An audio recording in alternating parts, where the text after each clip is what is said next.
Hello, welcome to this flipped preaching video. My name's Andy. We're going to look at the gospel passage for the week to come so we can unpack it before then. This week, following on from last week, it's John 6:51 to 58. So we've been in this string of passages talking about Jesus being the bread from heaven, and this week this very much continues, but it takes a kind of detour into the sense that Jesus being the bread of life represents Holy Communion. It takes a kind of sacramental detour. In fact, lots of experts think that this was therefore written by someone else rather than John, because John doesn't seem very interested actually in Holy Communion. There's no Last Supper in John's Gospel. So maybe this came from a different source or been added in. We don't quite know, but this sits a bit different to the rest of John's Gospel. So we have, again, some of the Jews disputing among themselves. John often uses the Jews as a kind of foil, really. They kind of, deliberately get it wrong so he can point out what he wants to say. And it gets quite strange, this passage, but amazing, absolutely amazing when we take it on board. So Jesus said that those who eat my flesh and drink my blood have eternal life, and I will raise them on the last day. This is a bit different to before, where Jesus said everyone who believes in me will have eternal life. Now it seems to be that eternal life comes through eating his flesh, drinking his blood. So taking Holy Communion becomes the thing that saves us, according to this passage. That's one of the reasons why we think there's a slight change of emphasis here. I want to pick out a couple of bits from that line there, which I think are amazing. So if you eat his flesh and drink his blood, it says you will have eternal life and he will raise you up on the last day, as if they're different things. So eternal life happens now, and we're raised up after death for something beyond this life. So eternal life is something that happens before death, is what this implies. And that's really cool.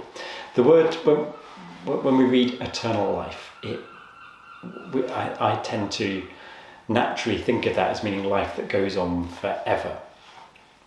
Really though, I think in the original understanding of that, it would have meant a different quality of life, like life in all of its fullness, life that's complete, not life that's partial or fragmented, life that's restored, life that's made whole. We get to have that now, and when we die, we're raised into new life. And then Jesus brings the idea of the Trinity into this. He says, just as the living Father sent me, and I live because of the Father. Again, the word life runs through this passage. Life is the thing that God gives. God is the God of life. And because God the Father is full of life, Jesus is therefore full of life. So whoever eats me will live because of me. We get to experience the life of God, which flows from Father to Son to us. We get to effectively be, heretical as this sounds, but this is implying that we get to be part of God's family. We get to be part of the Trinity. We get adopted into the Trinity. In 2 Peter 1, the same idea comes across. We may become participants in the divine nature. We get to take part in everything that God does, and that's what eternal life symbolizes.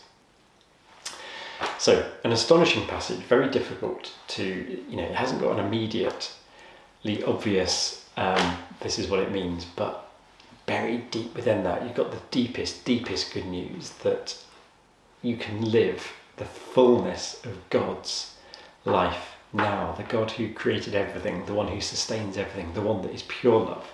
That can be our life now. We have to eat Jesus' body and drink his blood. And I guess that we need to interpret what that means. Does that mean that comes through taking participating in the sacrament of Holy Communion? Does it mean something more symbolic? It's not really made very clear. So there were a few thoughts. On the sheet, I've linked in a few other bits, a bit from Numbers about the people grumbling because they haven't got the big picture yet. Jeremiah's promise from God that people will be God's people. He will give us his heart. And in 1 Corinthians, the classic verse which we use again and again in communion services about the fact that when we, in Holy Communion, we become the closest we can be to God. So, a few questions. 1, how important is Holy Communion to you? Is it something that saves? 2, what do you make of that difference between eternal life and resurrection on the last day in John 6:54? 3, what does it mean to live and abide in God, to be partakers in the divine nature, to be part of the Trinity? Is that true? Does that really happen? And 4, how is this good news today? Okay, that's enough for now. I'd love to hear what you think. See you next time. Bye-bye.